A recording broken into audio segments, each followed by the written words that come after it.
Si tu as besoin aujourd'hui de comprendre pour pouvoir avancer, pourquoi est-ce qu'il est aussi méchant? Pourquoi est-ce qu'il te torture l'esprit? Pourquoi est-ce qu'il te fait tant souffrir que tu sois encore dans la relation, que tu ne sois plus dans la relation, mais là encore, il cherche encore à avoir une emprise alors que lui refait sa vie? Eh bien, la réponse est extrêmement simple. C'est que les pervers narcissiques ont deux besoins fondamentaux. Le besoin, c'est de te contrôler, de dominer en fait l'autre. C'est vraiment une recherche de contrôle et de domination. Et le deuxième point, c'est de te détruire. Je sais que ça paraît complètement incroyable comme idée, ça paraît complètement dingue, comment est-ce qu'on peut passer son temps à vouloir ça, mais c'est comme ça. Et tant que tu n'acceptes pas cette réalité, tant que tu n'acceptes pas que ça se passe comme ça, tu vas être en résistance par rapport à ça. Et cette résistance va continuer à te faire souffrir. Donc je crois qu'il est temps que tu acceptes pleinement la réalité telle qu'elle est face à ce type d'individu, plutôt que de continuer à projeter le fait que, en fait, ça pourrait être différent, qu'il pourrait être sympathique et agréable, qu'il pourrait faire les choses de la bonne façon, avec bienveillance. Ça n'existe pas dans son monde.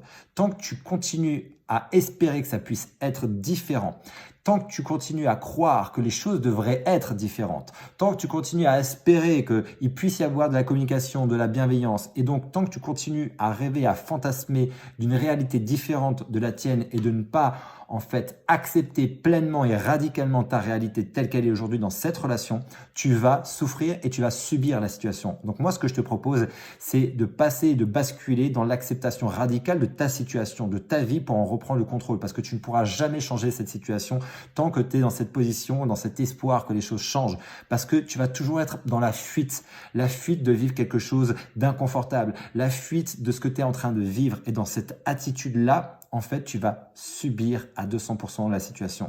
Donc, je t'invite à accepter pleinement la situation telle qu'elle est, à regarder la réalité en face telle qu'elle est, et là, tu vas reprendre ton pouvoir personnel. Mais sans ça, tu vas continuer à subir. Donc, si tu veux redevenir 100% actrice et arrêter de souffrir de cette question de pourquoi est-ce qu'il fait ça, pourquoi est-ce qu'il est aussi méchant, la réponse est simple. C'est parce qu'ils ont un besoin de te dominer, contrôler et de te détruire. Il n'y a donc pas de bonheur possible. Et même lorsque toi, tu ne refais pas ta vie, que lui va refaire sa vie, il va continuer potentiellement à vouloir t'emmerder parce que pour lui, c'est insupportable que tu puisses devenir heureuse. Donc, il va tout mettre son énergie, sa force pour pouvoir t'empêcher d'avancer. Et ça, tu dois vraiment le comprendre et l'intégrer. J'espère que cette vidéo va t'aider à ça. Et ça ne veut pas dire qu'il n'y a pas d'espoir pour toi de t'en sortir. Au contraire, ton attitude mentale face à la situation va déterminer complètement le reste, va déterminer tes résultats en fait. Parce que soit tu subis, soit tu agis pour ta vie. Et je crois qu'il y a une option qui est quand même plus intéressante que l'autre. Et donc, je te propose maintenant de reprendre le contrôle de ta vie en acceptant pleinement la situation telle qu'elle est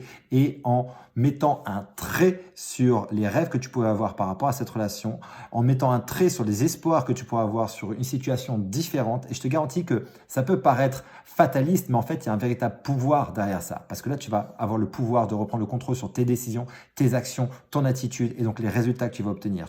Tu ne peux pas changer l'autre et la situation, mais tu peux te changer toi face à l'autre et face à la situation. Et c'est là où réside ton véritable pouvoir.